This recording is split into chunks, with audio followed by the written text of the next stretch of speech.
Hello and welcome to On Air. I'm Klara Syrewicz.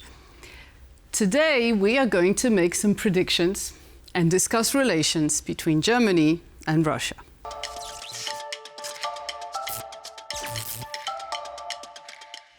As we're nearing the end of the year, it's time for all sorts of forecasts and crystal balls. And surprise, most of them are pretty horrible. For instance, super forecasters from the company Good Judgment only give a 34% chance for a ceasefire in Ukraine in the year ahead. And in terms of unpredictable events, The Economist lists solar storms, a new pandemic, and massive disruptions caused by volcanoes and ocean current shifts. I could personally add an apocalyptic earthquake in California's Cascadia fault line, because apparently that happens every 200 years, and we're about 125 years overdue for another one. If you're one of those people who dread Christmas and detest New Year's Eve, I just took your mind off of it and gave you something else to worry about, so you're welcome. If you want to know what's my nightmare before Christmas, beside the aforementioned, it's something not many of us think about: a semiconductor shortage and what may cause it, namely a rare earth bottleneck. First, let me explain what we're talking about. Semiconductors are integrated circuits, also known as computer chips, with millions or billions of transistors squeezed into 2 centimeters of purified silicon. They are literally everywhere, from computers, phones and cars to, and this is where it gets scary, life-saving medical equipment, nuclear missile guidance systems and electrical grid infrastructure. A shortage of their supply could halt the world's economy.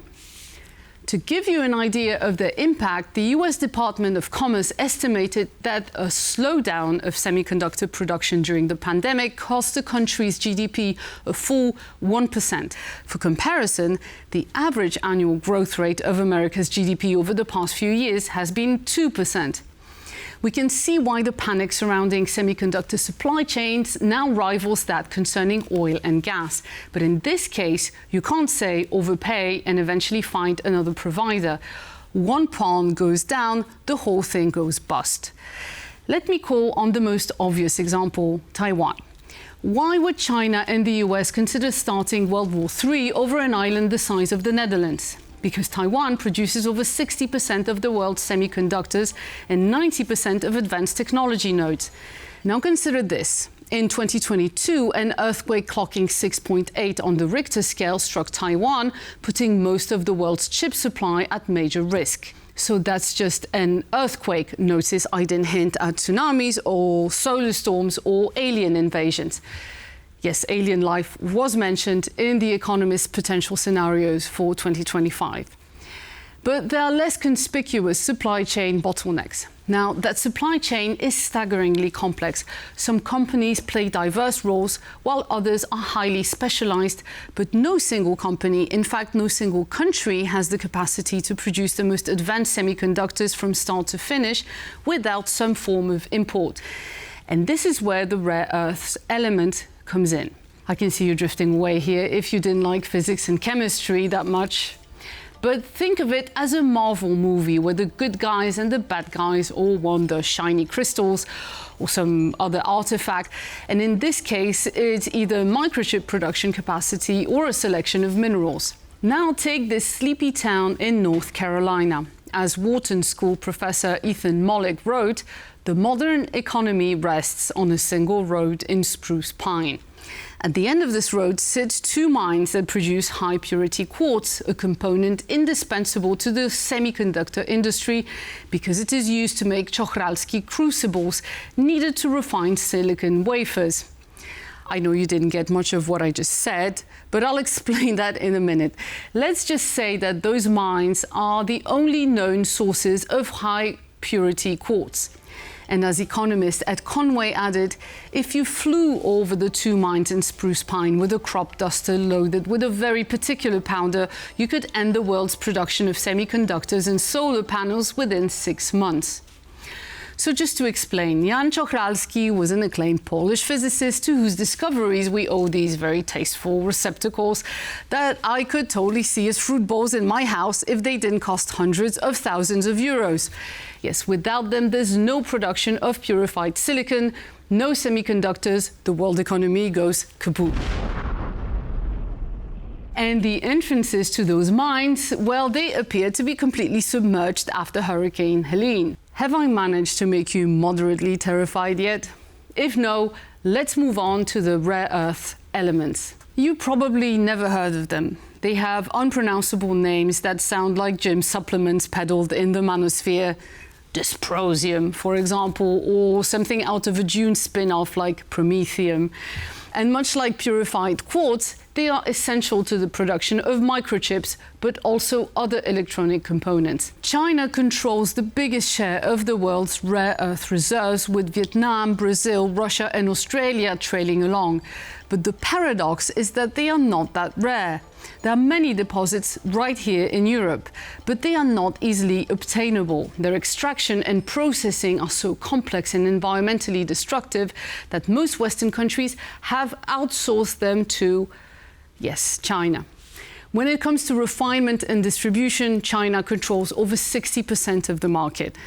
Of course, the cost has been devastating. Some cities surrounding mines have been described as hell on earth because of the pollution caused by toxic byproducts. But what a delicious foreign policy leverage that gives.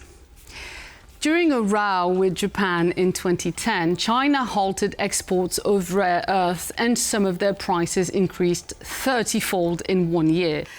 When President Trump threatened to cut off supplies of processors in 2018 at the start of a tech war with Beijing, China dangled the menace of a rare earth export ban. Europe also has problems expanding its network of suppliers. The only European processing facility is in Estonia, and up to 2022, the minerals came from Russia. But in the past couple of years, everyone has turned to China again.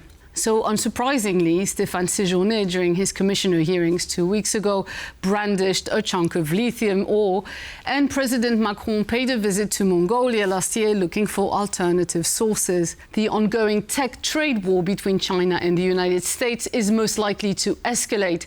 Europe will be automatically dragged into it, and disrupted supply would translate into inflated costs all the way down the chain, from defense budgets to the product you're watching us on right now. But greener extraction possibilities are being researched, and if there's one good thing that might come out of these looming shortages, it's a real push to seek alternative means of supply.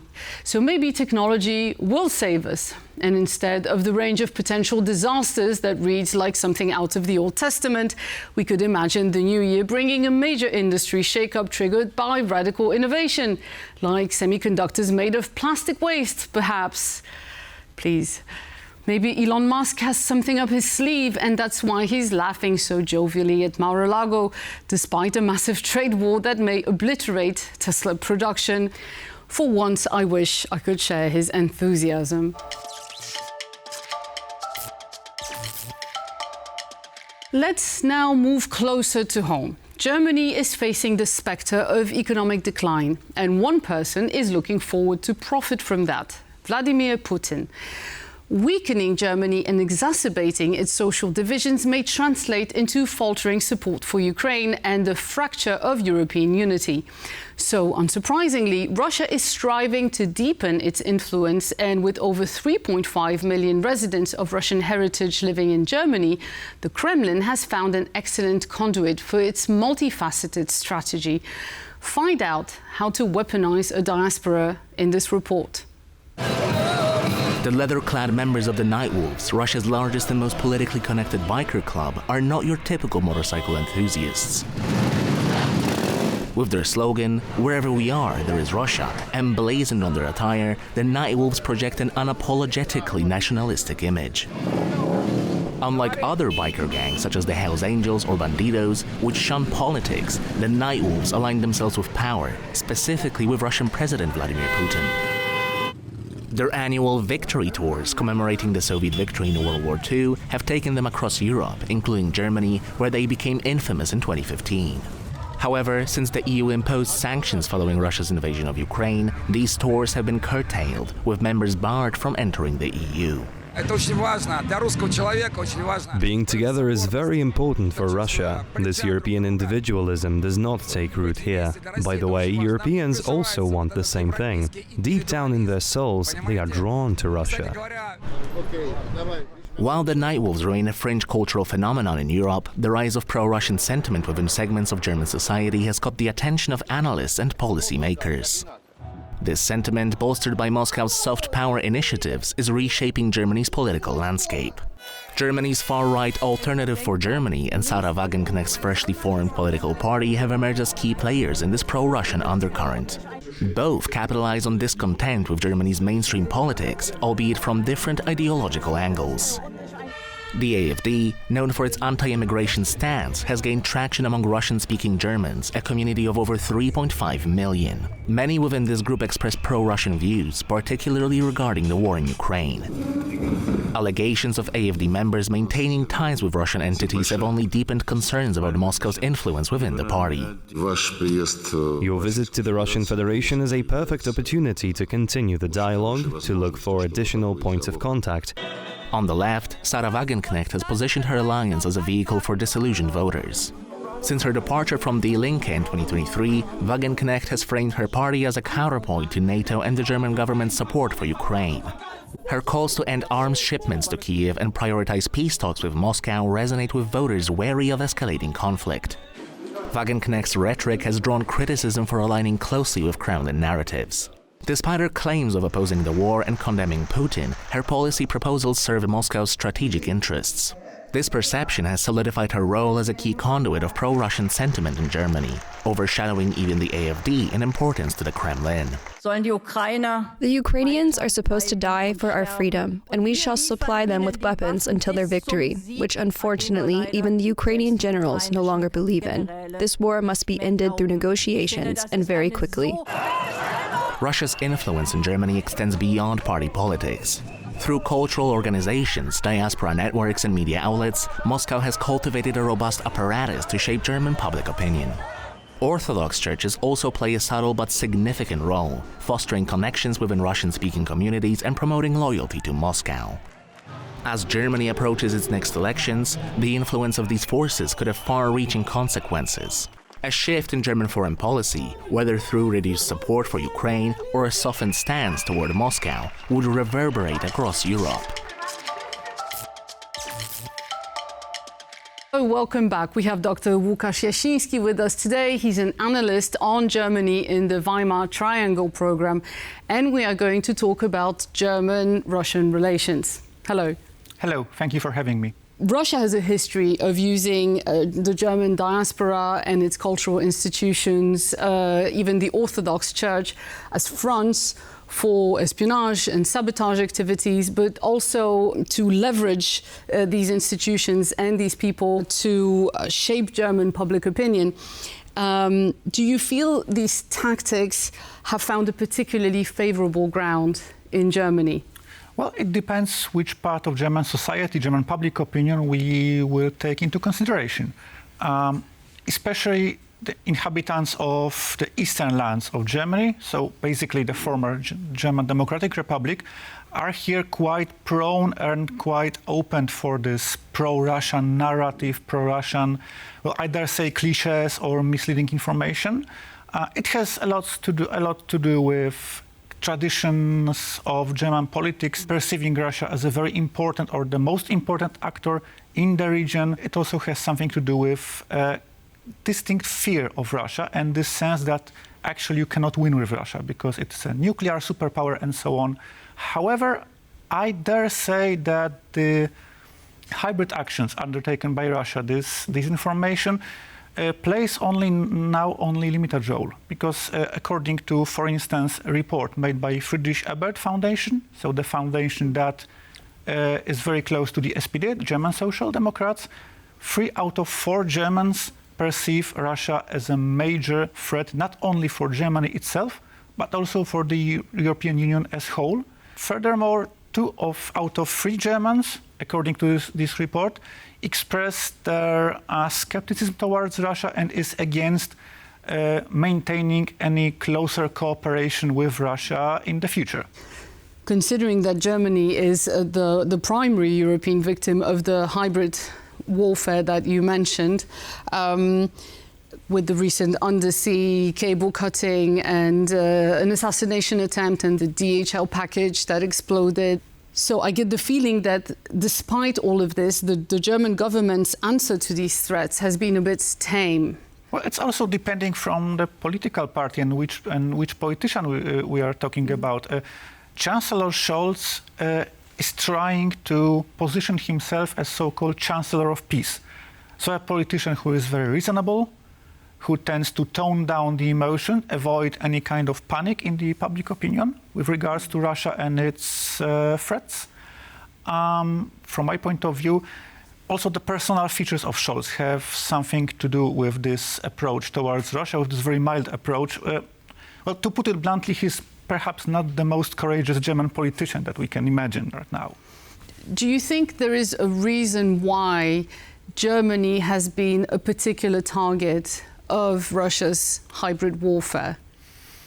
I suppose that from Russian point of view, Germany can be especially vulnerable to these kind of attacks, not to mention the Russian disinformation. It has a lot to do with the state in which Bundeswehr and German intelligence service is right now. So after years of cutting military spendings, Germany are not quite well prepared to counter such activities. Furthermore, I suppose that it also has something to do with traditions of German pacifism. That is very vivid in German society, in German public opinion, especially when it comes to AfD supporters, the BSW supporters, but also to part of Social Democrats, who still tend to think in this obsolete way about Russia as an important partner that needs to be understood, that needs to be, which interests need to be taken into consideration by Germany, and so forth. Unfortunately, this pacifism also has a tendency to change into quite egoistic armchair activism. And here I suppose that Russia definitely is also counting on this. Yeah, actually, the pacifist movement has been traditionally, during the Cold War, infiltrated by Russian agents. In this context, it's also good to remember that this anti-Americanism, so to speak, NATO skepticism, it is also a common ground for all these two fringe parties, so AfD and BSW. They are not only openly pro-Russian, but also very anti-American. And they perceive the United States of America as a kind of colonial power that has a very big influence on German politics and so on. Olaf Scholz is facing an early election next year. He will be appealing to what Politico calls the instincts of core SPD voters: welfare, job security and peace. And by that, he probably means less spending on Ukraine. And since Germany has suffered most from the loss of cheap Russian energy and access to Russian markets, does that mean that the German public is expecting a kind of backpedaling on everything that concerns Russia, sort of sanctions, trade blocs, and so on? Well, I wouldn't say that German public is counting on some kind of appeasement or détente or rapprochement towards Russia. Undoubtedly, the economic crisis, the economic downfall of Germany, the sense that this economic model based on cheap fossil fuels, taking gains from the globalization, has expired. And now Germany needs to think of completely new model of development. Ukraine will be, I'm afraid, a little bit somewhere in the background. You are right that Germany's spending on Ukraine will be diminishing next year. This is almost certain. Mm-hmm. I think that what Olaf Scholz is trying to do is do everything in order to place Germany at the table when there will be most probably some kind of negotiation talks, maybe some kind of peace conference, at least freezing the conflict in Ukraine. This is one of the Chancellor Scholz's main goals here. Although his public ratings are very low, and I don't suppose that this tactic will bring some big gains for the Social Democrats in the election in February. Mm-hmm. Well, let's hope that this election doesn't bring about a kind of Romanian surprise. Oh, it's not possible, I think. Let's hope. Thank you very much. Thank you for being here with us. Thank you so much. And please tune in next week when we will focus on a very secretive place in the heart of Europe, Kaliningrad. See you soon.